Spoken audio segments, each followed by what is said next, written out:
하나님 주시는 말씀 보겠습니다. 에베소서 3장입니다. 3장 1절로 11절까지의 말씀 우리 다 같이 일어나셔서 또 한 목소리로 함께 읽도록 하겠습니다. 에베소서 3장 신약성경 311페이지 12페이지입니다. 1절로 11절까지의 말씀입니다. 함께 읽겠습니다. 이러므로 그리스도 예수의 일로 너희 이방인을 위하여 갇힌 자단 나 바울이 말하거니와 너희를 위하여 내게 주신 하나님의 그 은혜의 경륜을 너희가 들었을 터이라. 곧 계시로 내게 비밀을 알게 하신 것은 내가 먼저 간단히 기록함과 같으니 그것을 읽으면 내가 그리스도의 비밀을 깨달은 것을 너희가 알 수 있으리라. 이제 그의 거룩한 사도들과 선지자들에게 성령으로 나타내신 것 같이 다른 세대에서는 사람의 아들들에게 알리지 아니하셨으니 이는 이방인들이 복음으로 말미암아 그리스도 예수 안에서 함께 상속자가 되고 함께 지체가 되고 함께 약속에 참여하는 자가 됨이라. 이 복음을 위하여 그의 능력이 역사하시는 대로 내게 주신 하나님의 은혜의 선물을 따라 내가 일꾼이 되었노라. 모든 성도 중에 지극히 작은 자보다 더 작은 나에게 이 은혜를 주신 것은 측량할 수 없는 그리스도의 풍성함을 이방인에게 전하게 하시고 영원부터 만물을 창조하신 하나님 속에 감추어졌던 비밀의 경륜이 어떠한 것을 드러내게 하려 하심이라. 이는 이제 교회로 말미암아 하늘에 있는 통치자들과 권세들에게 하나님의 각종 지혜를 알게 하려 하심이니 곧 영원부터 우리 주 그리스도 예수 안에서 예정하신 뜻대로 하신 것이라. 아멘. 하나님의 말씀입니다. 기도하겠습니다. 거룩하신 하나님 아버지 감사합니다. 오늘도 오늘 이 예배 가운데 하나님의 말씀을 하나님의 거룩한 진리가 선포되게 인도하여 주시니 감사합니다. 그것을 듣고 참으로 하나님께서 우리의 인생 가운데 우리에게 원하시는 것, 우리로 하나님을 기쁘시게 하기 위해서 해야 할 일들을 알려주시기를 원합니다. 주님, 그 길을 따라가는 저희들 되게 하시고 믿음으로 순종하며 주님을 온전히 붙잡고 나아가는 저희 모두가 되게 인도하여 주시옵소서. 듣는 모든 이에게 하나님의 변함없는 은혜, 하나님의 그 신실하신 사랑 다시 한번 충만하게 하실 것을 믿사오며 예수 그리스도의 이름으로 기도드리옵나이다. 아멘. 자, 우리 또 함께 인사하는 시간 갖도록 하겠습니다. 평강의 주님이 여러분과 여러분의 가정에 함께 하시기를 축복합니다. 우리 옆에 사람들 얼굴 보시고 우리 바라보면서 평강의 하나님이 때마다 일마다 함께 하시기를 축복합니다. 축복합니다. 예.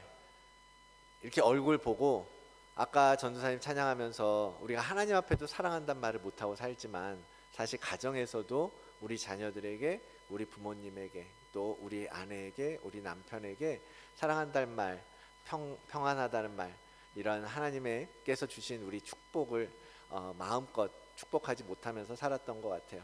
여러분, 이제 삶 속에서 한마디 한마디 자꾸 입에서 꺼내시면서 여러분 주변의 분들을 축복하는 축복의 통로가 되시기를 주의 이름으로 축원을 드립니다.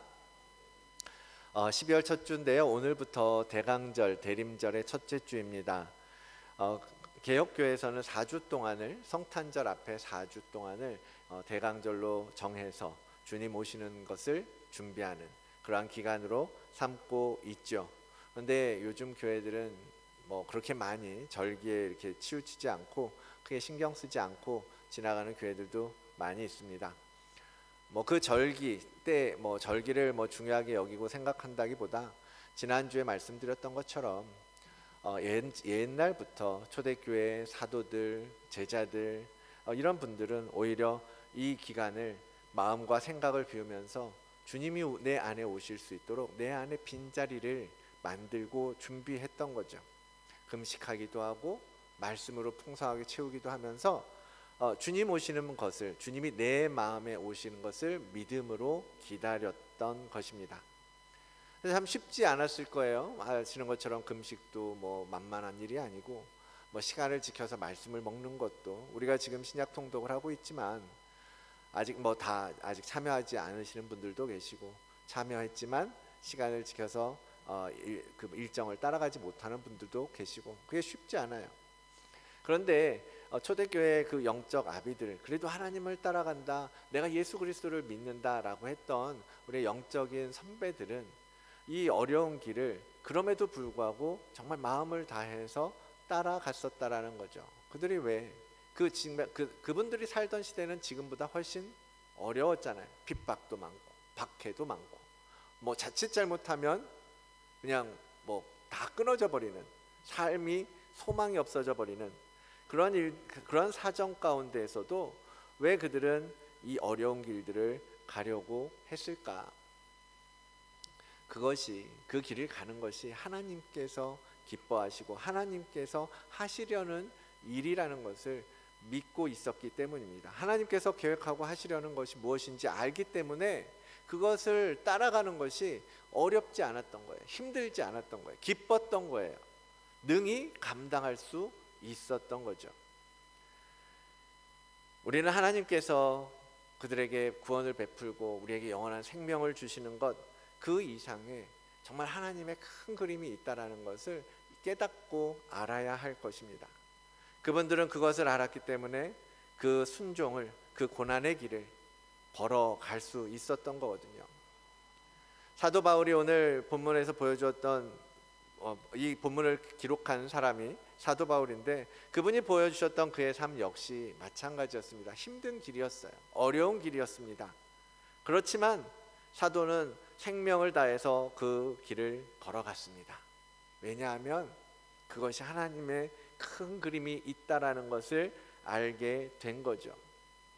내게 주신 하나님의 그 은혜의 경륜, 사도는 그것을 받은 거야. 하나님께서 내게 은혜의 경륜을 주시고 그 은혜의 경륜 가운데 참여하게 하시고 그 은혜의 경륜을 따라서 살게 하셨다라는 것을 믿고 알기 때문에 바울은 그 길을 능히 불편하고 고난의 길임에도 불구하고 걸어갔던 것입니다. 바울은 그 하나님의 그림을 경륜이라는 용어를 사용해서 설명합니다. 은혜의 경륜, 9절에 보면 비밀의 경륜, 이런 말을 써요. 아마 우리 청년들은 경륜이라고 하면 무슨 뜻인지 잘 모르실 수도 있을 거예요. 한국에서도 뭐 사실 우리가 실생활에서 경륜이라는 말을 잘 사용하지는 않는 것 같아요. 경륜이라는 말, 그 의미가 무엇입니까? 오늘 성경에서 말하는 경륜이라고 하는 것은 하나님께서 이 땅을 창조하시고 이 땅을 어떤 계획을 가지고 계셨고 그 계획을 이루기 위한 어떤 과정을 하나씩 진행하면서 이 땅을 실질적으로 경영하는 것을 경륜이라고 말합니다. 그래서 경영이라고 말을 바꿔도 말이 통할 수 있는 거예요. 하나님께서 이 땅을 경영하시기 위해서, 경영이라는 게 뭐죠? 사람들이 그 어떤 목적, 비즈니스의 목적을 이루기 위해서 작전을 세우고 전략을 짜고 마케팅을 하고 뭐 사람을 뽑고 뭐 물건을 만들고 광고하고 막 이런 작업들을 하잖아요. 그렇게 해서 최종적으로 회사가 성공하고 성장하기 위해서 그러한 경영을 하는 것처럼 하나님께서는 이 세상을 그렇게 하나님의 뜻과 하나님의 목적을 이루기 위해서 경영해 오셨다라는 것입니다. 그것을 성경은 하나님의 경륜이라고 말하고 있는 거죠. 그래서 그러한 일련의 과정들을 하나님께서 이 시대에 따라서 계속해서 쭉 하나님께서 이 땅을 경영하기 위해서 여러 가지 전략도 쓰시고 여러 사람도 부르시고 여러 방법으로 이 땅을 통치해 오셨죠. 그러면 하나님께서 이루고자 하시는 그 최종적인 목적, 그것은 무엇일까요? 무엇을 위해서 하나님은 경영하고 계실까요? 아마도 많은 분들은 영혼 구원이 때문이다라고 답하실 것입니다. 인간이 죄로 인해서 타락했던 것, 그것을 하나님께서 돌리기 위해서 그들을 구원해서 지옥에 가지 않게 하고 영원한 생명을 얻게 하는 것, 그것이 하나님의 경영의 목적이 아닙니까? 라고 생각하실 거예요. 맞습니다. 하나님의 경영의 목적은 그 구원에 있죠. 그러나 구원보다 조금 더 큰 그림이 있다라는 것을 우리가 인식해야 한다라는 거예요. 조금 더 크게 보자라는 거죠. 왜냐하면 구원은 타락으로 인해서 망가진 인간을 다시 고쳐서 새 사람이 되게 하는 것이 구원이잖아요.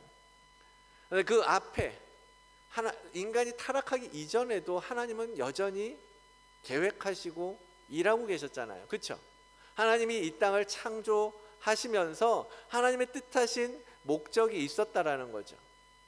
그 목적을 따라 하나님이 이 땅을 창조하시고 하나님이 우리를 지으시고 그들에게 이 땅을 정복하고 다스리고 번성하라고 명령하셨잖아요. 그런데 그 약속, 그 하나님의 뜻을 우리가 이루지 못하고 깨트려 버린 거죠. 아담의 죄로 말미암아 인간은 그 동산에서 쫓겨나고 이제는 더 이상 하나님의 경륜을 따라갈 수 없는, 이룰 수 없는 상태가 돼버린 것이 타락이라면, 하나님은 그래서 창조 이후에 타락한 인간들을 위해서 예수 그리스도 그 아들을 보내어 그들을 구원하기로, 다시 회복하기로 작정하신 거죠. 그래서 그 일을 위해서 계속해서 이 시대를 흘러서 경영해 오시는 거죠. 그리고 마지막으로 그 마지막 날 그 구원을 완성하여서 하나님께서 하시려고 하는 것은 바로 그 하나님의 백성들, 하나님의 구원받은 영혼들, 하나님의 자녀들, 하나님의 상속자들을 통하여서 하나님의 나라를 완성하는 것, 그 단계까지 가는 것이 하나님의 이 땅을 향한 경륜의 최종적인 목적이라는 겁니다. 그래서 우리가 좁게는 하나님, 우리가 타락했고 우리가 죄로 말미암아 죽을 수밖에 없지만 우리를 구원하시는 하나님의 경륜, 구원의 경륜, 그것을 바라보며 나아가야겠지만 더 넓게는 하나님의 창조의 원래의 의지와 계획과 뜻을 우리가 깨달아 알고 그것을 구원의 경륜을 거쳐서 마지막 날 심판을 넘어 하나님과 영원한 하나님의 나라를 세우고 하나님의 뜻을 이루고 하나님과 영원히 함께 사는 데까지 우리는 하나님의 계획을, 하나님의 뜻을 따라가야 하는 것입니다. 그러한 하나님 아버지, 그 아버지의 뜻을 알고 계셨기 때문에 예수님께서도 이 땅에 오셔서 뭘 선포하신 거예요? 하나님의 나라를 선포하신 거예요. 여러분, 구약의 선지자들은 와서 뭘 선포했어요? 회개하라는 메시지를 선포했어요. 돌아서라, 구원을 향하여서 구원받으라 라고 선포했단 말이에요. 그 예수님도 오셔서 그런 구원을 이야기했어야 되는데 그것이 아니라 예수님은 오셔서 구원을 넘어 하나님의 나라를 이야기하신 거예요. 하나님의 나라, 궁극적인 목적이 거기에 있다라는 거죠. 그러니까 주님은 뭐 사람을 고치시고 질병을 치유하시고 그러면서도 그들에게 구원을 주시긴 하지만 그들이 그 구원의 단계에 머물러 있는 것이 아니라 나의 안에 거하고 내 말씀을 지켜 행하면서 마지막 때에 하나님의 자녀로서, 하나님의 백성으로서 하나님의 나라의 한 부분이 되기를 말씀하고 우리에게 명령하셨던 겁니다. 그런데 자꾸 우리는 뭐예요? 초점을 어디에 둬요? 구원받은 사실에만 만족하는 거예요. 구원받은, 내가 하나님께서 나를 구원해 주셨어, 너무나 감사하고 너무나 은혜야, 너무나 기쁘고 너무나 감격스러워. 그러니 이제 남은 날들 구원의 은혜와 축복 속에서 살면 되겠지라는 데만 안주하게 되는 거예요. 그렇게 하려고만 하는 겁니다. 구원이라는 것 너무나 중요하죠. 아니, 우리 기독교의 핵심이죠. 그러나 그 구원을 통해서 궁극적으로 우리는 하나님 나라를 완성하는 자리에, 하나님과 함께 영원히 사는 자리에, 그곳에서 그 영원한 누림, 아담과 하와가 에덴 동산에서 하나님과 함께 마음껏 살면서 누렸던 것처럼 그 누림을 우리는 향하여서 나아가기 위함 아니겠습니까? 나아가야 한다라는 거죠. 하나님은 우리가 그러한 그분의 계획과 뜻을 제대로 분별하고 알아서 그 경륜을 따라 살기를 원하십니다. 그 구원을 받을 뿐만 아니라 그 구원에서 멈추는 것이 아니라 진리를 아는 데 힘쓰기를 원하신다라는 거예요. 디모데전서 이렇게 말씀하십니다. 하나님은 모든 사람이 구원을 받고 또 진리를 아는 데에 이르기를 원하십니다. 구원을 얻는 것으로 끝이 아니라 그 구원을 통하여 예수 그리스도, 그분의 생명, 그분의 복음, 그분의 나라, 그분의 통치, 그분의 성품, 그분의 형상, 그 모든 것들을 아는 것, 거기까지 나아가기를 원하신다라는 거예요. 그래서 하나님께서는 그 경영을 함에 있어서 언제나 우리와 함께 하시기를 원하셨던 겁니다. 같이 하자, 나와 같이 가자, 내가 이런 목적이 있어서 이런 일들을 행할 거야. 그러니 너가 나와 함께 하지 않겠니? 네가 가서 그 일을 해주지 않겠니? 라고 우리를 초청하고 부르신다라는 겁니다. 마태복음에 보면 포도원 농부의 비유가 있습니다. 포도원 농부에게 두 아들이 있었어요. 큰아들과 둘째 아들. 그래서 그 두 아들에게 농장일이 바빠서 아버지가 가서 좀 농장 좀 도와주렴 하고 부탁합니다. 그때 두 아들의 반응이 어떻습니까? 큰아들은 네 아버지 하고 대답했지만 그는 가지 않았어요. 둘째 아들은 아버지가 가서 일 좀 하렴 했더니 아유 싫어요 아버지, 내가 왜 가요? 라고 말했지만 나중에 돌이켜서 아유 내가 아빠한테 못할 말을 했네, 가서 도와드려야지 하고 가서 농장 일을 도왔습니다. 이 비유를 주시면서 묻는 주님의 질문은 이거예요. 누가 아버지의 뜻대로 하였느냐? 누가 더 좋은 아들이냐? 누가 더 일을 잘하냐? 착하냐? 잘 살았냐? 그런 것을 묻는 것이 아니라 누가 아버지의 뜻대로 순종하였는가? 라는 것을 물으신다라는 거예요.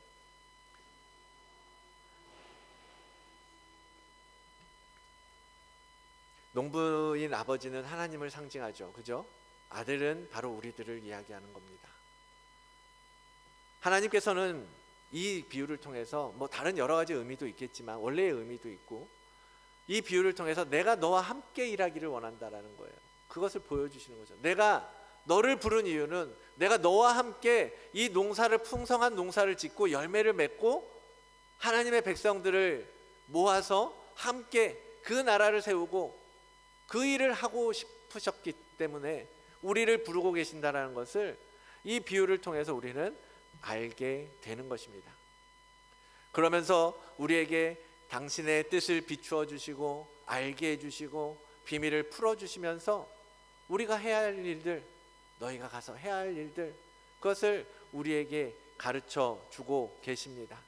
그분의 경륜을 이루기 위해서. 그래서 본문 앞에 있는 에베소서 1장에 이렇게 말씀하고 계세요. 우리 함께 한번 읽어볼까요? 시작. 이는 그가 모든 지혜와 총명을 우리에게 넘치게 하사 그 뜻의 비밀을 우리에게 알리신 것이요 그의 기뻐하심을 따라 그리스도 안에서 때가 찬 경륜을 위하여 예정하신 것이니 하늘에 있는 것이나 땅에 있는 것이 다 그리스도 안에서 통일되게 하려 하심이라. 아멘. 하나님께서 이미 그래서 당신의 경륜을 이루어가기 위해서 우리를 부르시면서 너희가 해야 할, 너희가 알아야 할 지혜와 총명을 우리에게 이미 주셨고, 그것을 경륜을 위해서 우리를 예정하시고 부르시고 우리를 보내시고, 그래서 이 땅을 하나님 나라 하늘과 함께 하나 되고 하나님과 이 땅이 연합되고 화합되고 화목하게 되어서 하나 되게 하시는 것을 하나님은 우리에게 요구하시는 거예요. 우리에게 명령하셨다라는 겁니다. 메시지 성경에서 이렇게 읽어드릴게요. 이 부분인데요. 하나님께서는 모든 것을 고려하셨고 우리에게 필요한 모든 것을 공급해 주셨으며 친히 기뻐하며 세우신 계획을 우리에게 알려주셨습니다. 하나님께서는 그리스도 안에서 그 계획을 우리 앞에 활짝 펼쳐 보이신 것입니다. 그것은 만물 곧 광대한 하늘에 있는 모든 것과 땅에 있는 모든 것을 그리스도 안에서 화해시키시고 종합하시려는 원대한 계획이었습니다 라고 유진 피터스 목사님은 번역을 하고 있어요. 메시지 성경에서 이런 말인 거예요. 바로 그것이 하나님의 경륜의 목적이고 이 땅에서 하나님께서 행하고 계시는 일들의 최종적인 이유라는 것입니다. 바로 이 성경은 이런 초청을 따라서 하나님의 경륜을 이루어가는 사람들, 하나님의 히스토리, 그의 역사, 그의 이야기에 참여한 사람들의 이야기이고 바로 하나님 자신의 이야기인 것입니다. 오늘 이 경륜에 대한 이야기를 준비하면서 생각나는 사람이 바로 모르드게와 에스더였습니다. 모르드게와 에스더, 모르드게는 이 하나님의 경륜에 대한 확신을 가지고 있었던 사람이었어요. 에스더서에 나오는 이야기인데요, 그 배경이 이렇습니다. 이스라엘이 바벨론으로 끌려가고 아수르로 멸망당하고 그랬잖아요. 그리고 포로에서 살다가 다시 이제 예루살렘으로 돌아오던 그 시절의 이야기입니다. 그때 고향으로 돌아가지 못하고 이방 나라에 남아있던 이스라엘 백성들, 유대인들도 있었어요. 그때 페르시아죠, 지금의 바사 왕국의 왕이 아하수에로라는 왕이었는데, 에스더라는 사람은 유대인이었지만 그 아하수에로의 왕후가 된 인물입니다. 그래서 왕후가 되어서 아하수에로의 통치 아래에 살고 있었는데, 하만이라는 인물이, 아각 사람 하만이라는 아주 못된 인물이 있었던 거죠. 그 하만이 총리처럼 제2인자가 돼서 유다인들을 모두 죽이려고 음모를 세웁니다. 그래서 한 날을 정해서, 야, 주변에 유대인들 보이면 너의 마음대로 해, 죽여도 좋아, 너 마음대로, 그걸 다 허락해 주는 날, 그날을 왕에게 조서를 받아서 한 날을 정한 거예요. 그러니까 그날이 되면 유대인들은 어떻겠습니까? 두렵겠죠. 도대체 어떻게 돼가는 건지. 그래서 그들은 기도하기 시작했고, 모르드게도 이 유대인이었는데, 유대인 지도자였는데, 이 음모를 깨트리기 위해서 왕후인 에스더에게 찾아가요. 가서 뭐든 해봐라, 이걸 멈출 수 있게 네가 뭘 해야 하지 않겠냐라는 거죠. 그것이 에스더서의 핵심 사건이거든요. 그의 에스더 4장의 이야기인데요, 모르드게가 에스더에게 찾아간 거예요. 그리고 그에게 말합니다. 너는 왕궁에 있으니 모든 유다인 중에 홀로 목숨을 건질 거라고 생각하지 마라. 이때에 내가 만일 잠잠하여 말이 없으면 유다인은 다른 데로 말미암아 노임과 구원을 얻겠지만 너와 내 아버지 집은 멸망할 것이다. 네가 왕후의 자리를 얻은 것이 바로 이때를 위함이 아닌지 누가 알겠느냐 라고 왕후에게 지금 이야기하는 거예요. 네가 왕후가 된 것은, 하나님께서 너를 왕후 삼으신 것은 바로 오늘을 위함 아니냐. 하나님께서 우리 유다인들을 구원하기 위해서 너가 왕후가 되게 하셨고, 이제 네가 그 경륜을 따라서 경륜에 맞게 이제 우리를 구원할 무언가 해야 되지 않겠냐라고 이야기하는 거예요. 그러면서 뭐예요? 하나님은 반드시 우리를 구원하실 건데 너에게 이 일을 위해서 준비시켰지만 너가 하지 않는다 해도 하나님은 이 일을 이루실 거야, 하나님의 역사를 만들어 가실 거야 라는 믿음이 있었던 거죠. 그러한 모르드게의 믿음을 통해서 에스더도 그래서 결단하잖아. 그래, 알겠습니다. 내가 죽으면 죽겠습니다. 내가 죽음을 각오하고 왕에게 나아가겠습니다 라고 결단하고 그 경륜에 참여하여 유다인의 구원의 경륜 가운데 자신의 몸을 드리기로 작정한 거죠.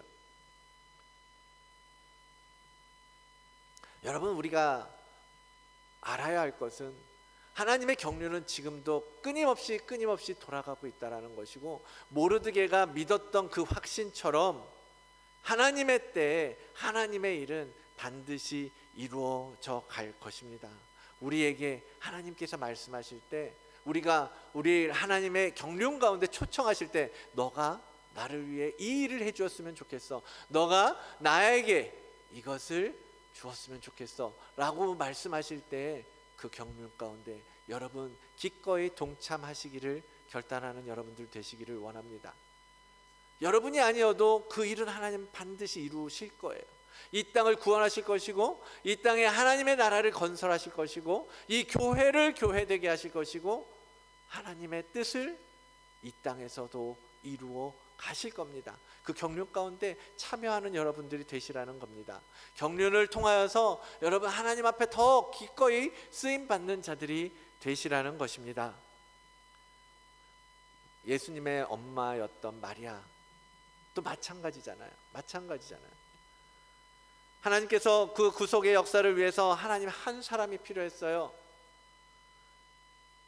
거룩한 하나님의 아들을 잉태하는 사람, 그 아들의 성육신, 인간의 몸을 입게 해줄 사람, 그 사람이 필요했고, 그래서 천사 가브리엘을 마리아에게 보냅니다. 그때 마리아가 뭐라 그래요? 말씀대로 내게 이루어지이다.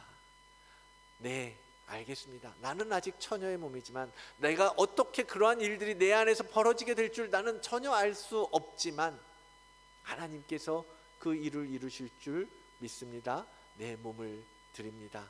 나를 사용하시옵소서 라고 그는 결단하고 나아갑니다.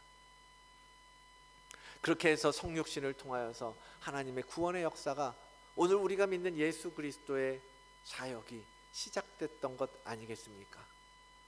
마리아의 순종을 통하여서 이사야에게 예언으로 주셨던 하나님의 계획, 그러므로 주께서 친히 징조를 너희에게 주실 것인데, 보라, 처녀가 잉태하여 아들을 낳을 것이니 그 이름을 임마누엘, 영원히 우리와 함께 하실 그 이름을, 그 아들을 낳을 것이라는 이 말씀이 성취되었고, 원시복음 창세기 3장에서 말하는 것처럼 여자의 후손이 내 머리를 상하게 할 것이요 너는 그의 발꿈치를 상하게 할 것이니라. 여자의 후손을 이루는, 성취하는, 사단과의 싸움을 이길 왕의 통치, 그것이 성취되게 되었던 것 아니겠습니까? 오늘 본문에서도 복음을 위하여 사도 바울을 하나님의 경륜 가운데 부르신 하나님께서 그를 이방인의 사도로 삼으시고 이방인에게 생명의 복음을 전하는 자로 세우셨잖아요. 그를 통해서 이방인들도 하나님의 언약의 백성이 될 수 있게 되었고, 하나님의 상속자가 되게 하셨다라는 거죠. 이는 이방인들이 복음으로 말미암아 그리스도 예수 안에서 함께 상속자가 되고, 함께 지체가 되고, 함께 그 약속에, 하나님의 언약에 참여하는 자가 되게 하였다. 사도 바울의 섬김을 통해서 유대인뿐만 아니라 이방인일지라도 하나님의 경륜에 참여하여 함께 상속자가 되고 예수 그리스도의 한 지체, 하나님의 언약 백성이 될 수 있었던 것 아니겠습니까? 이렇게 많은 이들이 하나님의 경륜에 참여함으로써 자신을 들여서, 자신의 헌신을 통하여서, 자신의 섬김을 통하여서, 자신을 낮추심으로 말미암아 자신의 결단과 순종을 통하여서 하나님은 그렇게 하나님의 역사를 써오고 계신다라는 것입니다. 사랑하는 성도 여러분, 우리 또한 이방인 아니었습니까? 영적으로 하나님의 백성, 하나님의 자녀가 될 수 없는 그러한 우리였지만, 예수 그리스도를 믿는 믿음으로 이제 우리는 그리스도 예수 안에서 함께 상속자가 되고 그 약속에 참여하는 자가 되었잖아요. 한 사람이 하나님의 경륜에 참여하여 그분의 뜻을 이루고 성취하는 헌신을 해주었기 때문에 그렇게 된 것이라는 겁니다. 이 은혜를 입은 자로서 사도 바울이 그러한 것처럼 우리도 하나님의 비밀의 경륜을 드러내며 복음을 위해 살아가는 자들이 되어야 할 것입니다. 오늘 본문 8절과 9절 모든 성도 중에, 사도 바울이 말하는 것, 모든 성도 중에 지극히 작은 나에게 이 은혜를 주신 것은 측량할 수 없는 그리스도의 풍성함을 이방인에게 전하게 하시고 영원부터 만물을 창조하신 하나님 속에 감추어졌던 그 비밀의 경륜을 드러나게 하시기 위해서 나를 부르셨다라고 사도 바울은 고백하는 것처럼, 여러분 우리에게도 하나님께서 이것을 요청하고 계신다라는 겁니다.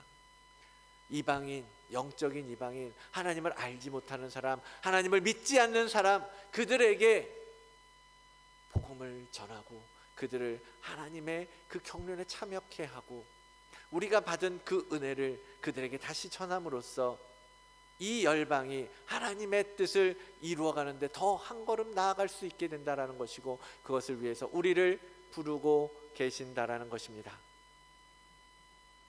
이제 하나님께서 우리를 통해서 복음이 흘러가게 하시고 구원이 성취되게 하시고 하나님 나라를 선포하게 하시고 하나님의 뜻이 이루어지도록 하기 위하여 하실 때에 여러분 어떻게 해야겠어요? 아멘. 주의 말씀대로 이루어질 것입니다. 내가 주님 그것을 감당하겠습니다. 그렇게 순종함으로써 하나님의 경륜에 참여하기를 기뻐하는 여러분들이 되시기를 바랍니다. 뭐 마리아처럼, 뭐 에스더처럼 거창한 뭐 나라일, 뭐 무슨 성육신, 뭐 어마어마한 선지자를 낳는 일, 뭐 그런 거 아니어도요, 여러분의 삶에서요, 작은 일부터 여러분 하나님의 이야기는 계속해서 여러분의 삶을 통하여 써지고 있다라는 것을 믿으십시오. 여러분의 삶에서, 여러분의 회사에서, 여러분의 일터에서, 여러분이 만나는 사람 누군가에게 여러분이 하는 말 한마디 한마디가, 여러분이 뻗는 손 하나하나가, 여러분이 나누어주는 사랑 하나하나가 하나님의 이야기가 되어서 여러분 기록되고 있다라는 것입니다. 그것을 위해서 여러분 부르실 때 여러분 세상에 나아가서 하나님의 역사의 한 페이지를 써주시기 바랍니다. 그렇게 여러분 하나님 앞에 작은 일에 충성하고 그 하나님의 마음에 순종하며 나아가는 것이 곧 하나님의 경륜에 참여하는 일이에요. 우리가 오실 주님을 기다리는 것도 그 안에 있기를 원하고 그분의 역사에 참여하기 위함 때문입니다. 우리가 예수 그리스도를 우리 안에 모시고 삶으로써 나도 그 역사의 한 부분이 되기를 원합니다 라는 거죠. 이번 대강절도 그런 마음으로 기대하시기를 바랍니다. 나도 주님께서 사용하시는 하나의 도구로 이번 대강절을 통해서 거듭나고 변화되고 새 생명을 얻고 새 영을 부음받고 성령의 기름 부으심으로 더 충만하게 되고 그렇게 되기를 기대하시고 소망하시라는 거죠. 이 기간을 통해서 정말로 하나님께서 내 인생을 통해서 무엇을 계획하셨을까? 어떤 뜻이 내 삶에 있을까? 그것을 발견하게 되기를 원하고 그것을 깨달아 그것을 순종함으로써 하나씩 실천해 나가는 여러분 삶이 되시기를 주의 이름으로 축원을 드립니다. 우리 이 찬양 어쩌면 여러분들 잘 모르실 수도 있는데 엊그제 올려드렸는데 우리 배우면서 함께 선포하면서 나아가기를 원합니다. 하나님의 나라 그 자리로 여러분을 부르십니다. 우리 안에 먼저 하나님의 나라가 이루어지고 그 나라가 우리 가운데 우리 삶에 나타나게 하고 그것으로 하나님의 경륜 가운데 참여하여 여러분의 주변을 바꾸는 사람으로 살아가시기를 원합니다. 우리 함께 찬양하며 나아가도록 하겠습니다.